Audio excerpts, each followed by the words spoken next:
Olá, boa noite. Olá, boa noite. Seja bem-vindo ao Rede TV News. Barragem de Santa Bárbara, em Minas Gerais, entra em nível 1 de alerta. A medida preventiva foi adotada depois que trincas surgiram na mina Córrego do Sítio 2. E você vai ver também.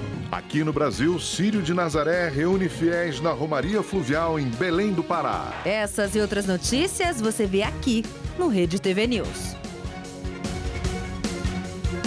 Em Guarujá, no litoral de São Paulo, uma quadrilha que tentava assaltar um grupo foi surpreendida por um policial militar à paisana. Os criminosos estão de bicicleta. Eles passam pelas vítimas e retornam. Alguns atacam pela frente, outros por trás. A briga é generalizada. O policial militar chega a sacar a arma. Os assaltantes fogem, mas um deles é detido e apanha. Ele foi levado para a delegacia. Os outros ladrões fugiram com 3 celulares e cartões bancários das vítimas. Eles ainda não foram identificados. Na Ceilândia, no Distrito Federal, uma mulher incendiou a própria casa com o marido e filhos dentro. Ela tinha entrado em surto psicológico. Bombeiros controlaram as chamas que já tinham se espalhado por quase todo o imóvel. De acordo com policiais militares que atenderam a ocorrência, a mulher com deficiência auditiva não tinha tomado a medicação e, por causa disso, entrou em surto, ateando fogo na residência. O marido dela conseguiu sair e salvar os 2 filhos pequenos, um deles com síndrome de Down. Vizinhos disseram que antes de incendiar a casa, ela quebrava tudo e ameaçava suicídio. A mulher acabou presa e vai responder por lesão corporal e dano. Mais de 1 tonelada de cocaína foi apreendida pela Polícia Rodoviária Federal de Minas Gerais. A droga estava escondida no meio de uma carga de areia higiênica para gatos. O caminhão seguia de São Paulo para a Bahia quando foi interceptado na BR-135, em Montes Claros, no norte mineiro. O material com embalagem diferente no meio da areia chamou a atenção dos policiais rodoviários. Cães farejadores ajudaram a identificar a droga, que foi avaliada em cerca de 250 milhões de reais. O motorista foi preso e todo o material encaminhado para a Polícia Federal. Uma barragem em Minas Gerais entrou em nível 1 de alerta depois do surgimento de trincas de alguns centímetros na mina Córrego do Sítio 2, que fica em Santa Bárbara, na região central do estado. A decisão preventiva foi tomada pela Anglo Gold Ashanti, empresa responsável pela barragem, após uma inspeção de rotina. O local passa por obras de reforço, o que, segundo a empresa, poderia ter causado o surgimento da rachadura. Apesar do alerta, não há risco iminente de rompimento por se tratar do menor índice de atenção, que vai até 3. A Agência Nacional de Mineração esteve no local e acompanha o caso. E o sábado foi marcado por uma grande procissão do Círio de Nazaré em Belém, no Pará. A imagem da santa percorreu as ruas e o rio da cidade. Depois das restrições impostas pela Covid-19, a Romaria Fluvial, que se desloca de Icoraci, distrito de Belém, até a escadinha do Cais do Porto, voltou a ser presencial. 247 embarcações foram inscritas para participar desta procissão na Baía do Guajará. Autoridades militares e civis marcaram presença nesta romaria. O Círio você tem que viver, tem que experimentar, não adianta explicar. Vivendo é outra experiência, eu diria outro Círio, é o verdadeiro. Depois da tradicional romaria fluvial, uma outra romaria é realizada tradicionalmente em Belém. É a moto-romaria que percorre as principais ruas da capital paraense. A moto-romaria é uma das procissões oficiais que integram as festividades do Círio de Nazaré. Ela começa na escadinha do Cais do Porto e percorre 25 quilômetros em aproximadamente 1 hora. Hoje à noite acontece a Romaria das Velas, que faz o trajeto inverso da grande procissão que acontece neste domingo, com uma expectativa de 2,5 milhões a 3 milhões de pessoas.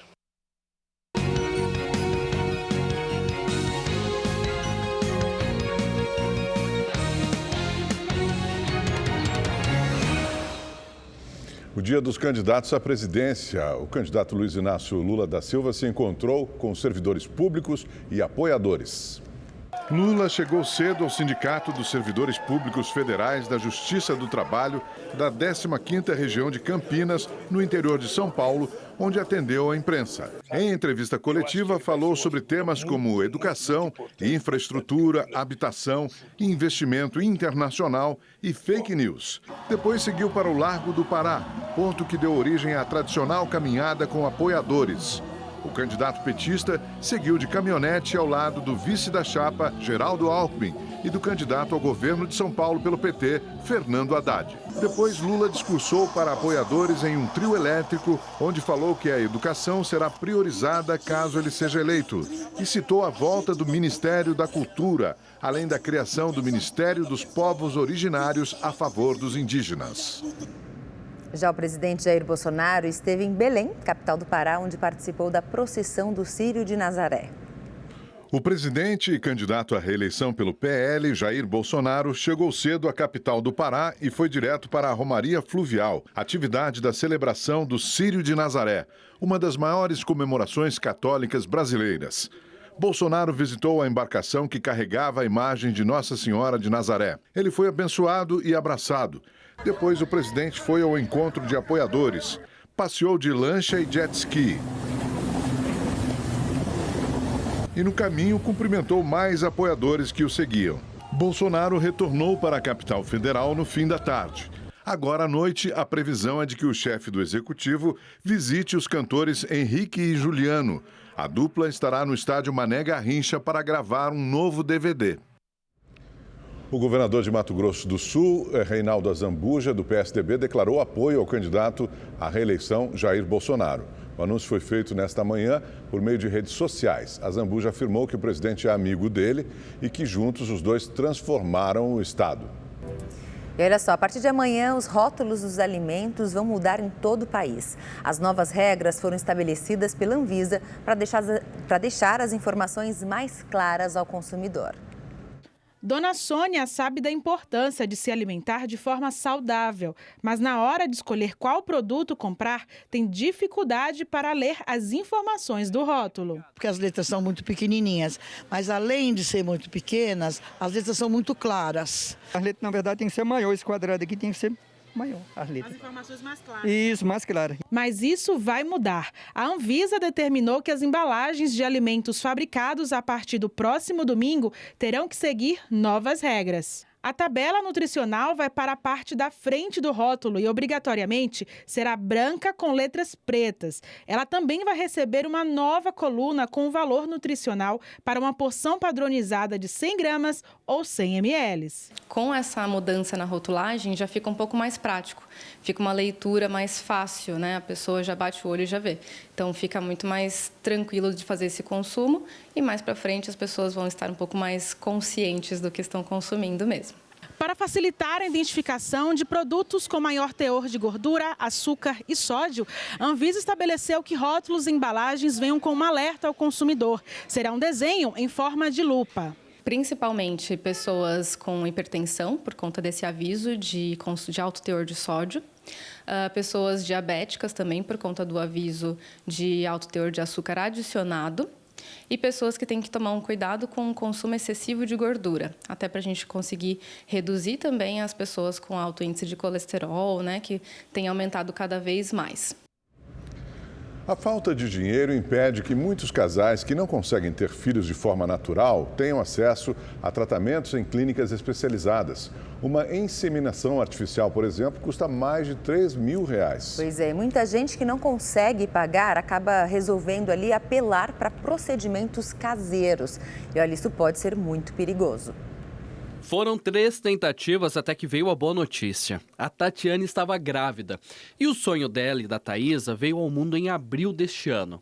O casal optou pela inseminação caseira, um método pouco convencional. E eu fui apresentar esse meio para minha esposa, para que ela conhecesse e que a gente entrasse em um acordo se realmente esse seria o melhor meio e a melhor opção. E aí, depois de estudar doadores, estudar como é que era feito o procedimento, a gente achou que realmente era a melhor opção. Elas escolheram o doador e fizeram todo o procedimento em casa. O que a gente procurou foi os exames do doador para ver se estava tudo certinho, se ele não tinha nenhuma doença. A gente também, pelas redes sociais, a gente conheceu a filha dele, que a gente viu que não tinha nenhuma doença genética. E aí, a partir daí, a gente começou a fazer o procedimento. A inseminação caseira é uma forma de engravidar sem sexo ou ajuda de médicos. A prática não é recomendada. Entre os riscos estão o de infecção e transmissão de doenças. Para alguém poder doar, ele passa por uma série de exames. Então, são sorologias, exames genéticos, porque existe o risco genético também dessa criança carregar algum gene e que possa ser levado adiante alguma doença genética, que poderia ser evitada se este doador tivesse feito este exame, que é feito de rotina, né, quando é numa clínica. A inseminação caseira não é amparada por uma legislação, portanto, a prática não é proibida. O problema é que, para registrar as crianças, os cartórios exigem um laudo da clínica de fertilização, regra que é determinada pelo Conselho Nacional de Justiça. Sem os documentos, os pais não conseguem o registro e acabam recorrendo ao judiciário. É justamente o que a Tatiana e a Thaís estão enfrentando. Elas tiveram que procurar um advogado e ainda aguardam o reconhecimento do juiz para registrar a filha. O CNJ deve avaliar a revogação da exigência, mas não tem um prazo para decidir. A Associação de Direito de Família já se manifestou contrária, por entender que isso incentivaria o método caseiro. Os danos causados pela falta do registro são enormes para a criança. Desse modo, ainda que o método não seja previsto na lei, o Poder Judiciário vai sempre proteger a criança. E é por isso que todas as sentenças, elas são favoráveis ao registro. O Outubro Rosa é um mês marcado por ações para lembrar todas as mulheres sobre a importância da prevenção e diagnóstico precoce do câncer de mama. E para quem já está em tratamento ou recebeu alta, diversos projetos ajudam a aumentar a autoestima. Com apenas 24 anos, Débora recebeu a notícia mais difícil da vida. Ela estava com câncer de mama. Mesmo com o tratamento, o tumor evoluiu e foi preciso passar por uma mastectomia, cirurgia de retirada da mama. Um drama que afetou a autoestima da jovem. Mas hoje, 3 anos depois do diagnóstico, é tempo de olhar a vida de um jeito diferente. Com a ajuda de Deus, né? Que eu acho que a mentalidade da pessoa tem que estar bem também, saber assim, eu vou vencer, eu vou conseguir, né? Porque com a tecnologia da medicina hoje, a gente consegue ter uma grande chance de cura, né? Com um sorrisão no rosto, Débora conta que está feliz por realizar um sonho. Temos médicos excelentes, né? Que nos apoiam, que nos dá autoestima. Olhe, não se preocupe, vamos restaurar sua mama, você vai ter uma mama linda. Aqui em Pernambuco, outras mulheres vão realizar o mesmo desejo da Débora. É que médicos da Sociedade Brasileira de Cirurgia Plástica vão fazer um mutirão de cirurgias de implantes mamários ao longo deste mês. 53 pacientes do estado serão beneficiadas. A reconstrução de mama ela tem toda uma miríade, ou seja, uma série de maneiras de ser reconstruída. Você pode reconstruir desde com tecidos próprios do paciente, onde você tira uma parte, por exemplo, da parede abdominal e reconstrói a mama, como também você pode fazer a reconstrução com o uso de expansores, que são pequenos bolsões que você vai inflando ele no local da mama, como também pode fazer uso já diretamente com o uso de implantes mamários, com as próteses de silicone. Após o tratamento e com a liberação médica, muitas mulheres reconstroem o mamilo com tatuagens. As cicatrizes das cirurgias se transformam em verdadeiras obras de arte. E é exatamente isso que faz o projeto We Are Diamonds, em São Paulo.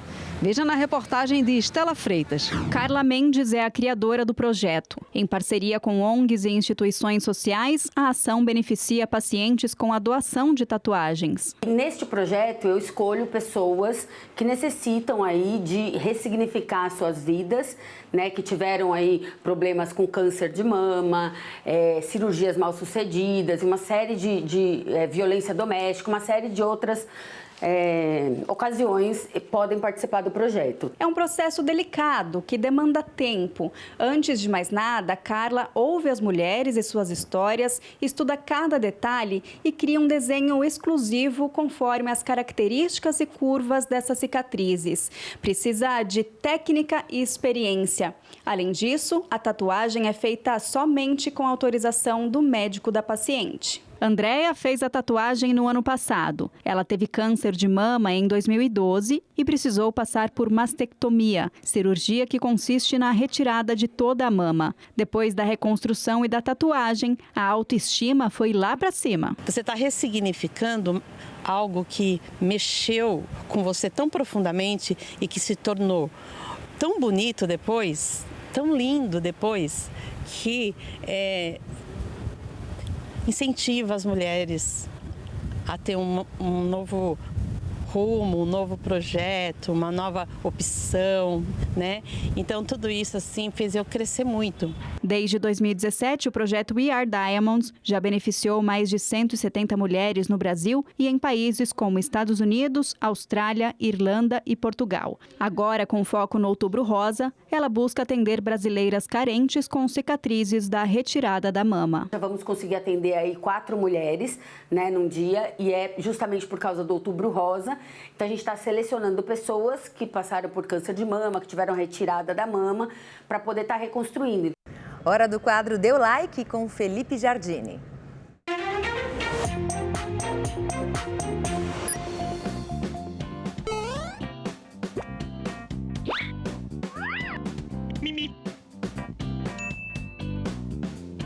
Aê, jardineiros! E olha só onde Deu Like veio parar. Na BGS, a maior feira de games da América Latina. E logo de cara, vou começar com um clássico. Olha só, Arrasta! Uma das principais atrações é o lendário Street Fighter 6, que só será lançado no ano que vem. Os personagens clássicos amadureceram e estão muito mais fortes. Durante esses anos de sucesso, o Ken e o Ryu ficaram gigantes. Os personagens clássicos, eles envelheceram. A história se passa um tempo depois dos jogos anteriores da série.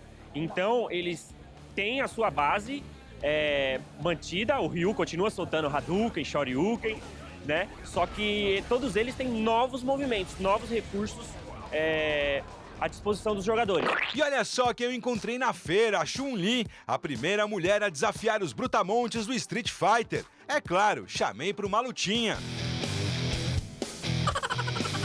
1 a 1, hein? Ela deixou e eu ganhei. É isso, eu deixei. E outro clássico que é destaque aqui na BGS é o encanador mais famoso do mundo. Claro, Mario Bros. O game Mario Plus Rabbids Sparks of Hope é um jogo de estratégia totalmente em português. Ele ainda não foi lançado, mas quem estiver na feira vai poder testar o game antes do lançamento. A gente está feliz de ser o primeiro território do mundo onde as pessoas estão conseguindo colocar as mãos de fato no jogo para um público final, porque esse jogo é o primeiro jogo da franquia em que está sendo localizado para português brasileiro. A localização está extremamente regional, está super divertida. Não vou dar spoiler, mas tem palavras lá dentro. Você precisa ser um fluente em português e realmente ser brasileiro e morar aqui há muito tempo para entender as especificidades do jogo. A BGS ainda tem um espaço para desenvolvedores independentes mostrarem seu trabalho. Tá no Brasil Game Show para nós é muito legal, né? Poder pegar o feedback da galera, tem um monte de gente aqui. Para nós é muito importante como desenvolvedor, porque ajuda muito, né, pra gente poder melhorar o nosso game. Todo mundo ficou surtado, tipo, caraca, o jogo tá na BGS, vai todo mundo ver o que a gente produziu, e aí foi só animação depois disso. A Rede TV, parceira da BGS, marca presença com um estúdio móvel, que terá diversas atrações para quem for ao evento, que vai até quarta-feira que vem. E esse foi o Deu Like especial na BGS. Gostou desses assuntos? Arrasta lá para o portal da Rede TV, que tem muito mais no www.redetv.com.br. Tchau!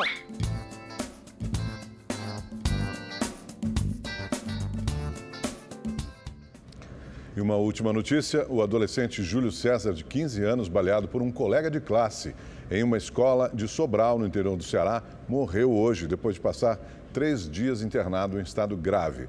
A tragédia aconteceu na quarta-feira. O estudante levou um tiro na cabeça. Além dele, outros 2 alunos foram baleados, mas já receberam alta. As aulas na escola devem ser retomadas na terça-feira. O autor do crime, que também tem 15 anos, foi apreendido. Bom, Rede TV News fica por aqui. Você acompanha agora a Operação de Risco e logo depois o programa O Céu é o Limite. Uma ótima noite para você. Boa noite para você e até segunda.